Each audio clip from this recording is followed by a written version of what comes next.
Hey there, welcome to Black Gumbo Southern Gardening. It's June the 6th. It's very, very hot outside. It's in 95 degrees and we're gonna have a hot week ahead. Yeah, summer's really here.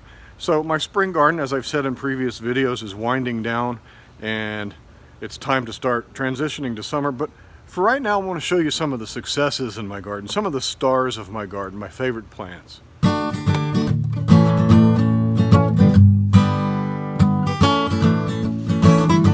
Here I have my eggplants. These are Rosita eggplants and they've been performing really well. I've got this one branch that I didn't prune and it laid down on the ground and it's time to harvest some eggplant. So I'm going to snip some of these off and show you what I've got here. This was the one responsible for drooping that plant. They were dragging it to the ground there. I've got this one here. That's about the size you want. When you harvest an eggplant, you want it to be shiny and glossy. These Rositas, that's the nice color you get from them, and I really like them. So, yeah, that's a nice one, a little stripy one. Look at that. Yeah, that makes me happy. These have been really joyful producers for me. They're heavy producers. They've got blossoms on them even now. I'm just going to go in and trim out some of these yellowing leaves that are shaded from the sun. Yeah, so my Rosita eggplant has been one of my favorite plants. This is a star of my garden. I love them. They're producing well for me. You should get a Rosita eggplant. The second star of my garden are these green beans. Look at that. Huge wall of beans. And they're growing really well. I've had no problems with them, no diseases. I've just had a little mouse decide he wanted to eat some of the beans, but I've got a good harvest off of it and it seems like it's going to keep producing for me. Let's go take a closer look. Instead, but it's also called Kentucky Wonder, and it's a prolific pole bean. I put it on this trellis here and you can see it's wound up itself through this trellis and it helps secure the trellis actually together. Not a lot of beans on it just now. Here's about the size I like to pick them. About like that. That's a good green bean. And heavy producers, if you pick them and keep it picked, they will reward you with more and more and more. Here's some right here I missed the other day. All right, green beans, man. Can't go wrong with green beans. I do have some green beans in a little raised bed here on the side of my patio, and they've started growing up over my little weather station and bell tower here.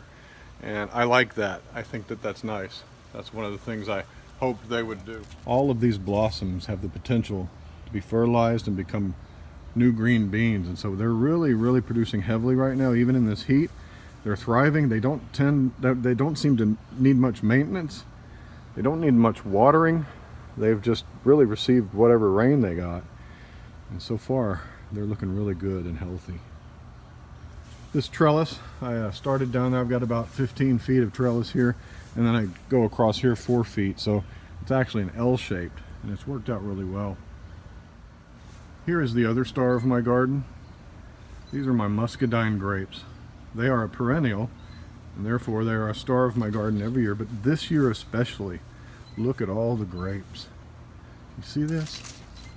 This is laden.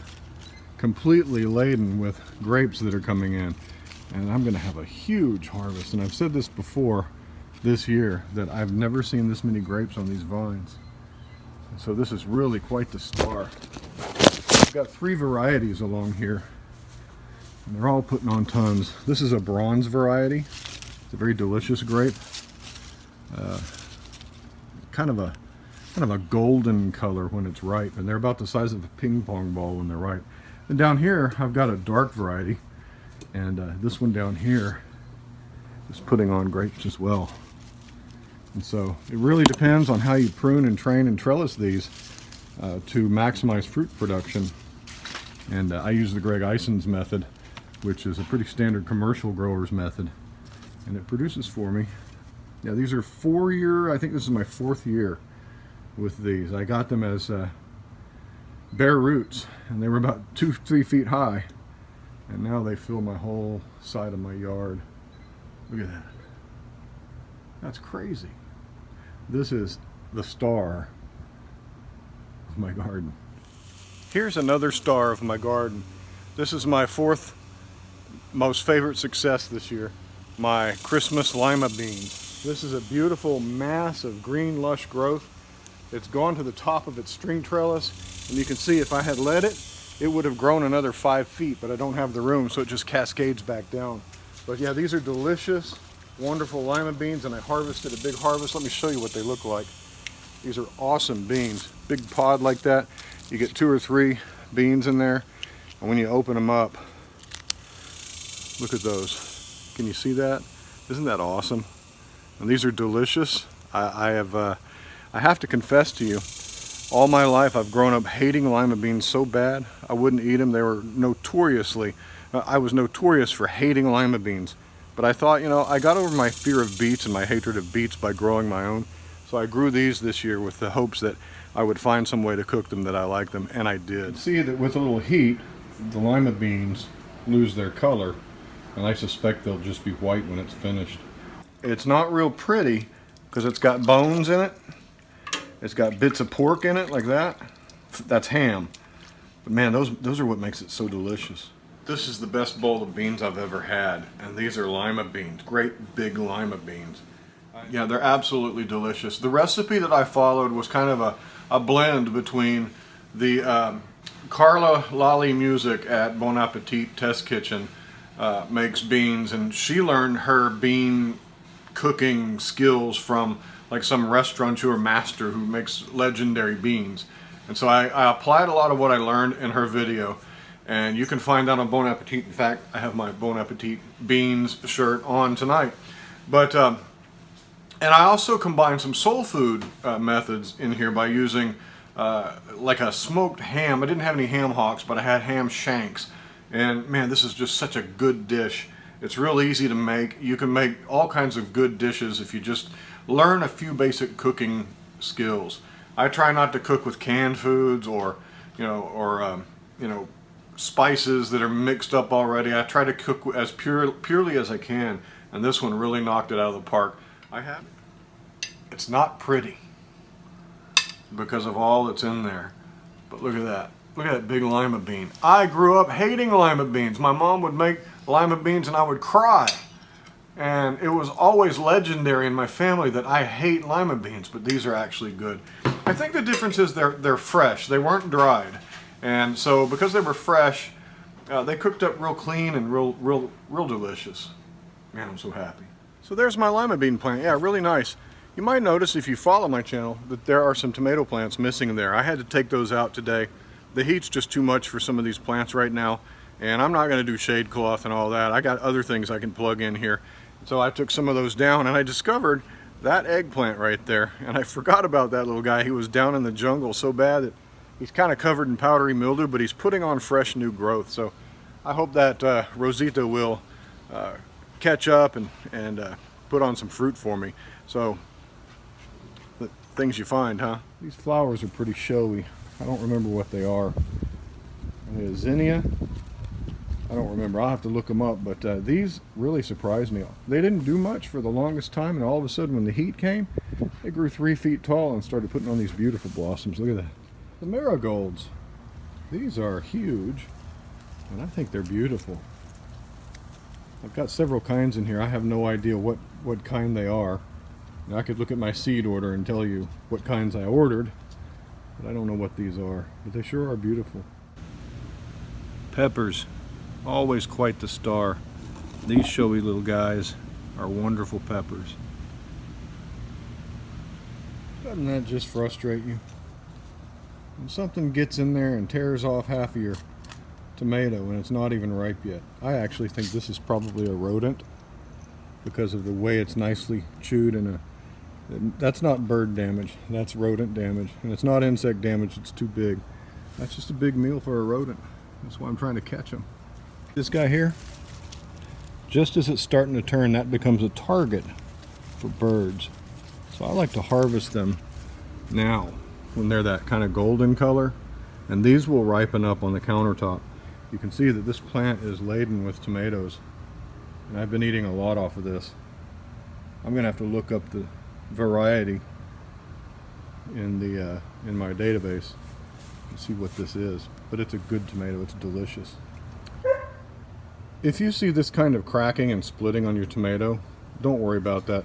What happened is we had a pretty good storm blow through and dump a ton of rain in here, and a lot of my tomatoes plumped up, and they took up so much water that the fruit could not grow fast enough to keep up with the amount of water that was being placed in there, and so they split like that. And sometimes you'll see them split kind of down these veins, you know, down the ribs of the tomato. You can still use that tomato, but if it's a serious split, then that opens up the tomato to pests, and you'll sometimes find that your tomato becomes a loss. But that's a perfectly good tomato right there. Let's go put that with the others. Is there a rat?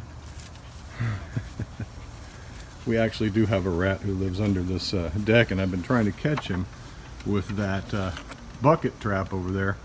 But guess who licks the peanut butter off of the rotating bar? Yes, PHOEBE licks the peanut butter off of there when I am not watching her closely. Do you lick the peanut butter, huh? Do you lick the rat trap? Around my summer garden I have lush growth, lots of fruiting pepper plants. The peppers are always amazing at this time of year, and I've got tons of them coming in. But at this time of year also, some of the backup plants, like these tomato plants, they start to suffer because they're in small pots. Their moisture level in there is fluctuating wildly, you know, between waterings, and they're just not going to make it. Look at them, they're turning yellow, they're kind of sad. But yeah, that's what happens in the summertime. So you've got some beauty next to some sadness, next to some beautiful basil, next to some wonderful producing figs, and all kinds of goodness in here. Yeah, and then you've got those guys. So that's just par for the course though in this garden. But it's currently 93 degrees out here. It's getting a little cooler in the evening now. The clouds are kind of blocking the sun a bit. My house is giving me some shade. There's a cool breeze back here. And these days it's hard to work in the garden in zone 9. It is consistently now in the mid-90s. Next week we're going to be in the hundreds for an extended period. And I can't get out and work in that heat when the sun's beating down. So in summer gardening, the times to work are in the early morning. But in my case, because my house shades the yard in the evenings, the early evenings are perfect for me. And so that's the new norm now, at least till September. Thanks for joining me on Black Gumbo Southern Gardening. Our videos are going to decrease a little because of the summer, and there's just not a lot to show you. I'm going to aim for at least one a week, but probably 2 a week.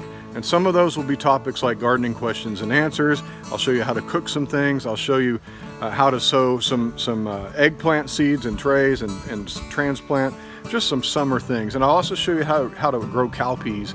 It's really easy, couldn't be easier. We might have to combine those things into videos, but that's what we're going to be doing. Thanks for joining us on Black Gumbo Southern Gardening. Please like our channel, subscribe to us on Facebook and Instagram, and hit the like and subscribe button if you haven't already. We'll talk to you next time. Bye-bye.